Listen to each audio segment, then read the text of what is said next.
नमस्कार विद्यार्थियों, आज की क्लास में हम बहुत ही आसान तरीके से इस चतुर्घातीय बीजीय व्यंजक के गुणनखंड ज्ञात करना सीखेंगे। हल 15 x की घात 4 प्लस 3 x की घात 2 माइनस 18 को यहाँ पर लिख लेते हैं। अब इस चतुर्घातीय बीजीय व्यंजक के गुणनखंड ज्ञात करने के लिए सबसे पहले हम इस चतुर्घातीय बीजीय व्यंजक को द्विघातीय बीजीय व्यंजक के रूप में प्रतिस्थापित कर लेते हैं, अर्थात x स्क्वायर के स्थान पर y मान लेते हैं। तो इस प्रकार x की घात 4 के स्थान पर y की घात 2 हो जाएगा। तो यहाँ पर हम माना x की घात 2 बराबर y लिख लेते हैं। अब इस चतुर्घातीय बीजीय व्यंजक को यहाँ पर द्विघातीय बीजीय व्यंजक के रूप में लिख लेते हैं, बराबर 15 x की घात 4 है तो यहाँ पर y की घात 2 हो जाएगा और प्लस का चिन्ह लगा देते हैं, तथा 3 x की घात 2 है तो यहाँ पर हम y लिख लेते हैं और माइनस का 18 लिख लेते हैं। अब इन तीनों पदों में देखते हैं जो संख्या कॉमन है उसको बाहर निकाल लेते हैं। तो हम देखते हैं कि संख्या 3 कॉमन है तो संख्या 3 को बाहर निकाल लेते हैं। तो यहाँ पर 5 शेष बच जाता है तो 5 लिख लेते हैं और y की घात 2 बच जाता है तो y की घात 2 लिख लेते हैं। अब प्लस का चिन्ह लगा देते हैं, यहाँ से संख्या 3 बाहर निकल जाती है तो y शेष बच जाता है तो y को लिख लेते हैं और यहाँ माइनस चिन्ह लगाकर, और संख्या 18 से जब 3 बाहर निकल जाता है तो संख्या 6 बच जाती है तो यहाँ पर संख्या 6 लिख लेते हैं। अब हम इस द्विघातीय बीजीय व्यंजक के गुणनखंड ज्ञात कर लेते हैं। तो विद्यार्थियों, इस द्विघातीय बीजीय व्यंजक के गुणनखंड ज्ञात करने के लिए y की घात 2 के गुणांक अर्थात 5 का सबसे पहले हम अचर पद अर्थात 6 से गुणा करते हैं। तो 5 का 6 से गुणा करने पर हमें संख्या 30 प्राप्त होती है, तो यहाँ पर हम संख्या 30 लिख लेते हैं। अब करना यह होता है कि संख्या 30 को दो ऐसे गुणनखंडों में ब्रेक किया जाता है, अर्थात तोड़ा जाता है कि जब इन दोनों गुणनखंडों का आपस में गुणा करें तो हमें संख्या 30 प्राप्त हो। और यहाँ पर देखते हैं माइनस चिन्ह लगा हुआ है, अर्थात इन दोनों गुणनखंडों को जब आपस में घटाएं तो हमें 1 प्राप्त हो। तो विद्यार्थियों, संख्या 30 के दो ऐसे गुणनखंड 6 व 5 हैं।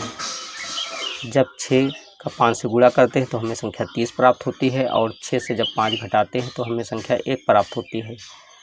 तो यहाँ पर हम बराबर का चिन्ह लगा देते हैं तथा संख्या 3 लिख लेते हैं और यहाँ पर हम मंझला ब्रैकेट लगा देते हैं। अब 5y की घात 2 को ऐसे लिख लेते हैं और प्लस का चिन्ह लगा देते हैं।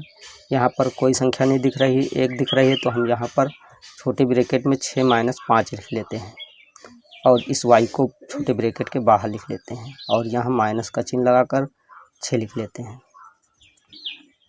अगले स्टेप में संख्या 3 को ऐसे लिख लेते हैं और ये मंझला ब्रैकेट लगा देते हैं तथा 5y की घात 2 को ऐसे लिख लेते हैं, प्लस का चिन्ह लगा देते हैं।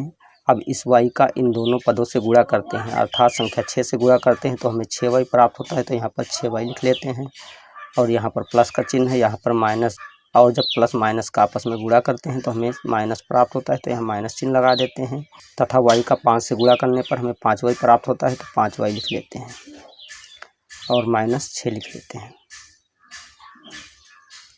अगले स्टेप में 3 को ऐसे लिख लेते हैं और मंझला ब्रैकेट लगा देते हैं तथा 5y की घात 2 को ऐसे लिख लेते हैं। अब इस माइनस के 5y को 5y की घात 2 के साथ में लिख लेते हैं, अर्थात यहाँ पर लिख लेते हैं माइनस का 5y, ताकि हमें अधिकतम कॉमन मिले। अब इस प्लस के 6y को लिख लेते हैं और ये माइनस का 6 लिख लेते हैं। अगले स्टेप में मंझला ब्रैकेट लगाकर 5y की घात 2 से और 5y से कॉमन लेते हैं तथा 6y व 6 से कॉमन लेते हैं।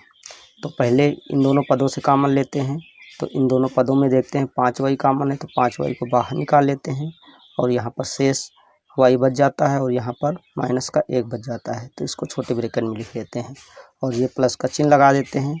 इन दोनों पदों में कॉमन देखते हैं तो इन दोनों पदों में कॉमन 6 है, तो 6 को बाहर निकाल लेते हैं और शेष y माइनस 1 रह जाता है, तो y माइनस 1 को छोटे ब्रैकेट के अंदर लिख लेते हैं। अब इसके बाद मंझला ब्रैकेट लगा देते हैं। अगले स्टेप में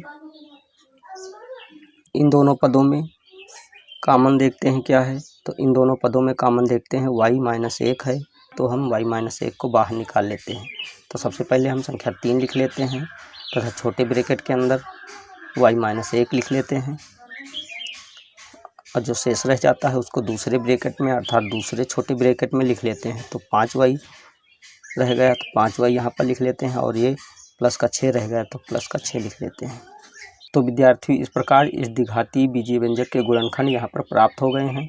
अब हम y के स्थान पर पुनः x⁻² लिख लेते हैं बराबर 3y के स्थान पर x⁻² लिख लेते हैं। तो यहाँ पर x⁻² - 1 हो जाता है और यहाँ पर भी y के स्थान पर x⁻² लिख लेते हैं। तो यहाँ पर 5x⁻² + 6 हो जाता है, चूँकि y बराबर x⁻²। अगले स्टेप में 3 को ऐसे लिखा रहने देते हैं तथा इस छोटे ब्रैकेट में जो स्थित बीजीय व्यंजक है इसके गुणनखंड कर लेते हैं। तो हम जानते हैं इसके गुणनखंड एक ब्रैकेट में x-1 और दूसरे ब्रैकेट में x + 1 होते हैं।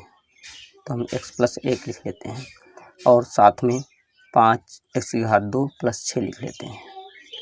तो विद्यार्थियों, इस प्रकार हमने बीजीय व्यंजक 15x⁻4 + 3x⁻² - 18 के यहाँ पर गुणनखंड 3 छोटे ब्रैकेट में x-1 और छोटे ब्रैकेट में x + 1 छोटे ब्रैकेट में 5x⁻² + 6 प्राप्त किए। यही आंसर है। तो विद्यार्थियों, अगर आपको हमारी वीडियो अच्छी लगी तो हमारे चैनल को सब्सक्राइब कीजिए तथा वीडियो को लाइक कीजिए और बेल आइकन को प्रेस कीजिए। जय हिंद।